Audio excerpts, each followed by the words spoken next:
that you've ever recorded? And the second part is, if there is one song that you could have been a part of the writing process, any song in history, what song would it be?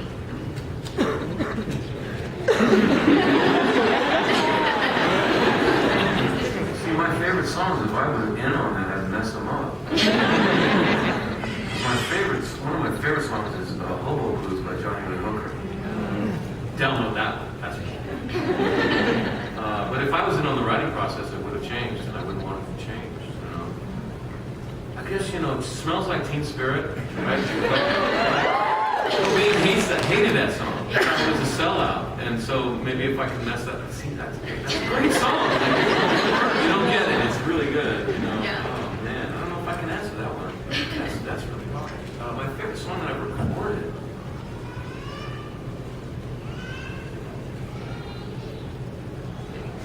I don't know, man. You just get stumped. I really don't know. The thing is, I would say that probably the last album was the most successful recording I've done and I don't even really remember it. They say in art, like in performance art, if you don't remember the experience, it was probably true. It was probably not a lie because you weren't executing your intellectual plan. You were just kind of experiencing something. And like any real experience, you don't remember. And so that's probably one of my favorite ones is the one I don't remember. I think that's as good as I can tell you, man. That's a really good question. And it goes to the heart of where I'm trying to go as a performing artist, which is to do something that I don't plan and to reveal something that I didn't plan to show people. Yeah. Good question. Thank you.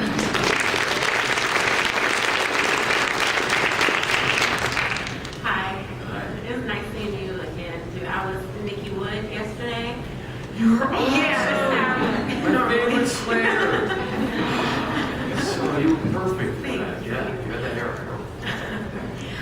So for me, Buffy still lives on in the comic books. Yeah. And I was wondering, do you read them or have you ever read them? And if you like the way that Spike is going. Good question. Yeah. The first response to that is that the comics are actually still Joss. Joss has a lot of ideas for those characters. Unfortunately, he can't film us because of the Kazooies, who are a wonderful couple that were the first people to believe in the Buffy idea about a woman who can defend herself and put money behind that and get the first film made. Right? So, bow down, good on the Kazooies, fine. But they messed it up. Right? And they didn't get the tone. And they made it into a farce. And it was funny, it was okay, but Joss needs to be played very straight, very realistic, and then it's really hilarious. And so, Joss got them to back off of the TV show. Give them money. Because they got, in the contract for the movie, they get the rights to all Buffy characters in the Buffy universe. What does it say? Throughout the universe to the end of time. Yeah. That's actually normal language. Should create a process that's normal. And so you can see their names on every episode, and they should be there.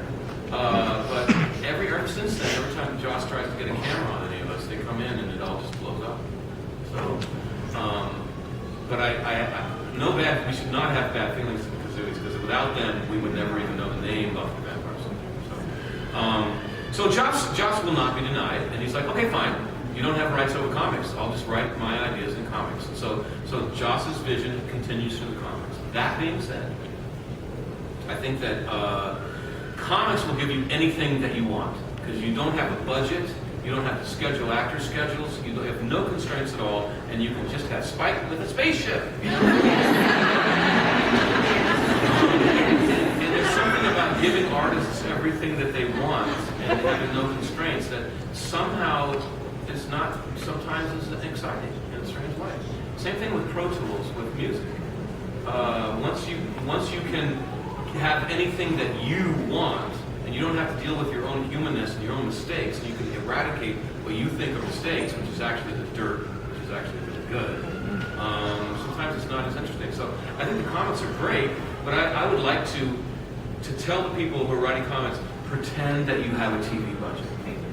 pretend that there are those constraints back on you and force your creativity back into that smaller hole, because it'll start to sizzle again. And I don't know, I thought that Spike was getting a little too cool. And so I wrote a comic that I wanted to take Spike back to the underdog character that I thought that he existed as so well in the TV series. And so I wrote a comic book where he tries to be the hero, gets his butt kicked by the villain, tries to get a girlfriend, gets dumped by the girlfriend, he's homeless, he's starving to death, he's down on his luck, and is sleeping in alleyways and abandoned buildings and about to die, you know. And that's what I thought that was. So, but I think it's all a wonderful exercise, and I think that the theme is very strong, the character is very strong, and I'm hoping that I hope that they continue to write for them forever, because I think that it'll hold that. Thank you. We have time for 2 more questions. I cannot believe I got through to this. Wow. Okay. You made it. Yeah. So in this panel and in others that you've done, we've heard a lot of repeat questions that we've heard before. And I thought maybe I would challenge you to say something new. Okay. All right. You got to ask me a question. Yeah. So I have always loved hearing stories about your checkered past before the fame. So I was wondering if maybe you could share with us a story from way back when that you have not shared publicly yet. Man, I don't even remember what I said. Well, I can just say I was really poor because I was a theater actor, and we don't pay theater actors very much money. And so I have a lot of stories about being cold, a lot of stories about being hungry. I used to have $50 to feed myself a week in New York, in Manhattan. So I would buy, this is when I was going to college, and I would buy a raw chicken, and I would buy 2 packs of lunch meat, you know, the stuff that you can see through, and a loaf of bread, and when I could afford a mayonnaise, and a big bag of green beans, because vegetables are important. That's about all that would buy. And I would take that chicken and I would divide it into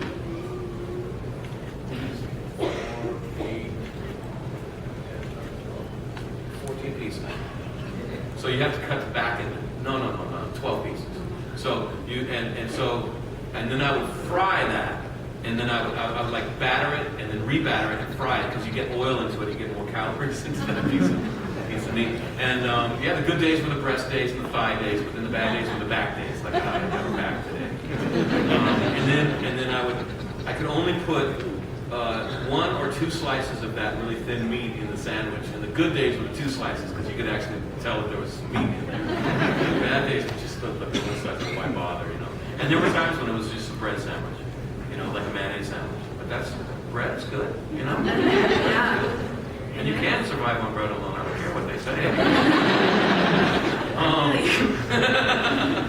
But that's my story. I don't know if you heard of it. No, I hadn't actually. Okay, incredible. Thank you. You're welcome. Hello, we meet again. We met in Boston. Yeah. So I wanted to thank you for my experience in Boston, because and when we talked, I had asked you why you didn't do the Jim Butcher, that one book for Dresden, and you had told me about Moonshot, which I wanted to thank you about. Yeah. Can you tell us a little bit more about Moonshot? Because I don't think a lot of people know about that. Yeah. A little appetizer. Well, thank you. You're welcome. I didn't want to, but I will. We planned that. Moonshot is a show that was co-produced for the BBC and the History Channel. And it is a movie about the Apollo 11 moon landing. The idea behind it was that the director was tired of watching Apollo stuff where the capsule is big, because it had to be that way, because the film camera is huge, and you have to get the lighting in for film. Film, actually, you have to have more light than life to actually impact onto that celluloid film, right? So, but there was a digital revolution, and cameras shrunk down, and some of the cameras were like slightly bigger than the chapstick. Mm-hmm. And those cameras don't need a high light level to record image, so you don't have to fit a lot of lights in there. And he warned us. He said, guys, I hope you feel like being heroes, because the Apollo missions were hard. And they were scary, and they were extremely uncomfortable. The thing is, they were being done by test pilots. Who, when they radio back to NASA and they say, how are you doing up there? Oh, we're 5 by 5, thank you very much. And that's all they say. But the truth is, they were in trouble. There were multiple times when they thought they were going to die. NASA gave them a 50-50 chance of survival when they blasted off. People died, on the launch pad for that. That was not safe. It was not easy. It was not comfortable at all. And the director said, I'm going to put you through as much of that as I can. and he did. And it was horrible.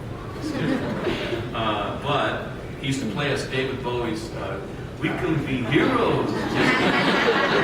Whenever he thought we were flagging, man, we would hear through our headset with a helmet on, we'd hear David Bowie coming up. We were like, okay, we're good. Yeah, they had to rivet on our helmets for that, so that they can't take them off very easily.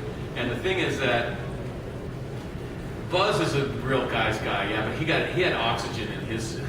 And they ran air into my suit, but that would crimp a lot, because a lot for camera angles, and you never know what you're going to need to do to get a shot, and it changes second by second. And sometimes that hose just couldn't be in the shot, or sometimes that hose would just get crimped, and your air would just cut off. You start seeing stars, start sweating like a maniac. And the thing is, like, we can't get you out. You're in. Sorry. So there was a little bit of panic sometimes. Like, I'm suffocating. No, keep going. No, I'm really suffocating. Yeah. But it was the capsule was exactly the same. The dimensions and all the buttons were exactly the same. We pressed the buttons in exactly the same order. We had 2 different people telling us which buttons and how they worked. And the idea was that when NASA sees this, they'll say, well, that's actually the mission. That's how we did it. And that's what they said. And we got an award off that. And Buzz Aldrin, who will tell you if he doesn't like you, they asked him about it, and he said, yep, that was good. That actually looked like the mission. So, yeah. So go get it. It's on iTunes. You can get the whole thing. And it's pretty good. It's damn good, actually. And welcome for the Lamburgers. Thank you. And Andrew Lincoln, who is the lead in Walking Dead, he is one of the astronauts. And he's a British guy, and he had a very specific American accent for the thing, and I couldn't place it. By the end of the shoot, I went up to Andrew and I'm like, dude, are you doing Christopher Walken for your American accent? Oh no, you caught me! It's subtle, right? I'm like, it's very subtle. You never would know